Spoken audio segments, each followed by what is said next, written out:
Continuing our conversation about language teaching methodologies, this week we focus on communicative language teaching, or CLT, also known as the communicative approach.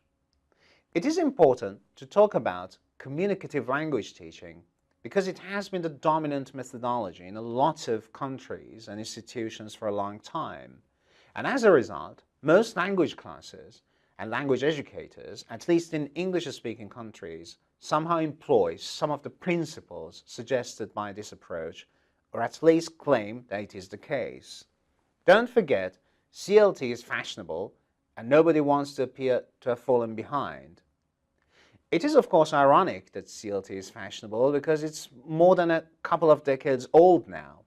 In any case, you need to understand and be ready to talk about communicative language teaching and its offspring, such as task-based instruction in our current language teaching market. CLT as a methodology has been criticized in different ways. Communicative language teaching is a vague concept. It is so vague that practitioners with completely different approaches could claim they are practicing CLT. Some have proposed that CLT is not really a methodology, but a set of suggestions.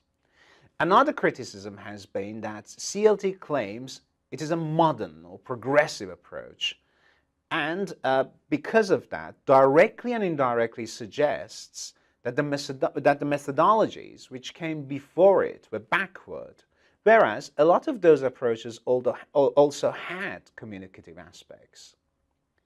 Despite criticisms, CLT has had an enormous contribution to language education by highlighting the communicative aspects of language.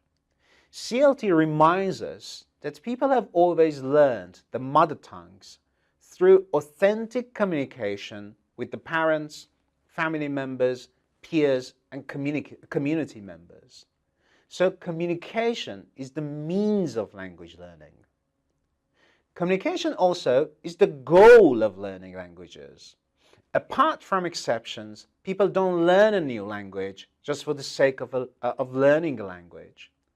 People often learn a new language, because they want to communicate academically, professionally, or artistically with people who speak that language.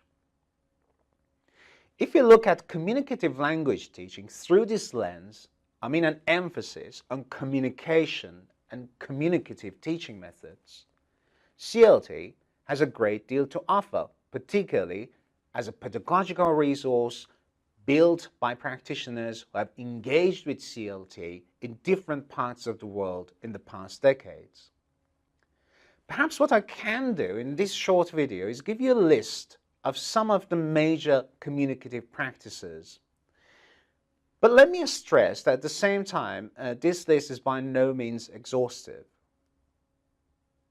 To create communicative teaching methods, use authentic language, authentic text, such as everyday dialogues that native speakers regularly engage with, or newspaper articles and TV shows that are made for and used by native speakers.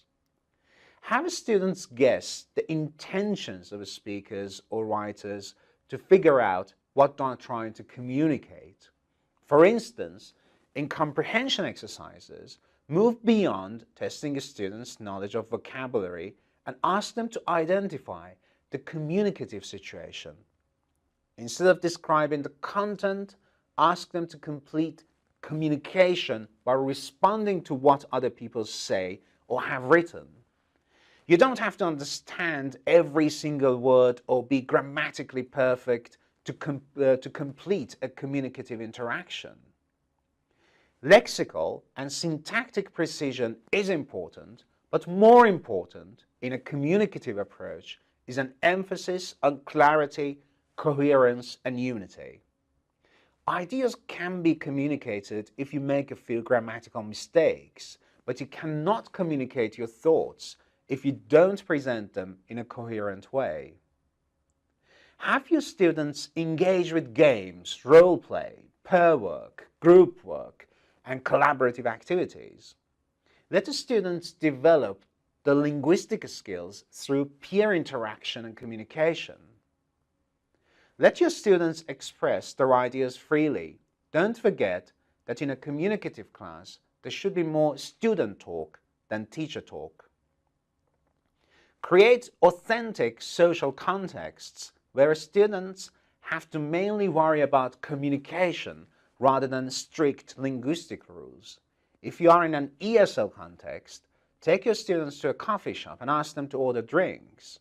If you are in an EFL context, have your students speak or write about personal experiences to create a linguistic situation where people's stories are more important than the linguistic form. In a CLT classroom, teachers should see themselves mainly as advisors and facilitators as opposed to instructors. They should create communicative contexts and only advise the students while the students are leading the communication which is taking place. As I said before, these are only some examples of how teachers might employ the communicative approach.